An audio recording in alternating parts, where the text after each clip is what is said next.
কালকে যে অ্যাটাকটা হয়েছে, ইন্ডিয়া যেটা করেছে, মোটামুটি যারা ফ্যামিলি আছেন, যারা ছিলেন, মানে আপনাদের জাস্টিসের জন্য জাস্টিস পেলে। দেখুন, অ্যাকশন তো নিতেই হতো না।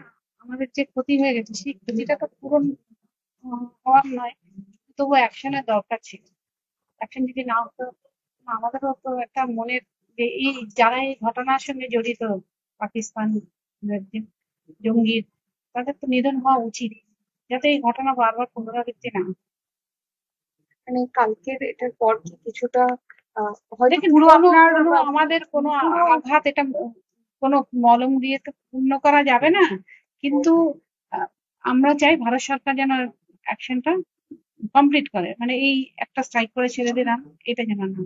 ভারত সরকারের কাছে আপনাদের এখন এক্সপেকটেশন কি? ভারত সরকার এই মুহূর্তে অ্যাটাক ভারত সরকার যেটা করছে আমরা সাপোর্ট করছি তাকে। আর প্রথমত ভারত সরকারের কাছে আমার আরেকটা আবেদন, বিশেষ করে প্রাইম মিনিস্টারের কাছে। আমার হাজবেন্ড একমাত্র আর্নিং পার্সন ছিল, ওনার চাকরিটা যেন আমাকে দেওয়া হয়, এটা আমার অনুরোধ, অ্যাজ আর্লি অ্যাজ পসিবল। কারণ আমার মেয়ে আছে, তার পড়াশোনা সমস্ত কিছু, এটা যেন খুব শীঘ্রই আমার হাজবেন্ডের চাকরিটা আমাকে যেন দিয়ে দেওয়া হয়, যেভাবেই হোক ব্যবস্থা করা হয়। সেই অসুবিধাটা ফেস করছে। হ্যাঁ, ফেস তো করবোই, কেন কি আমরা যে ফ্ল্যাটে থাকছি তার লোন রয়েছে, প্লাস আমার মেয়ের লাইবিলিটি আমার পুরো, সেগুলো তো আমার হাজবেন্ড আর্নিং পার্সন ছিল না।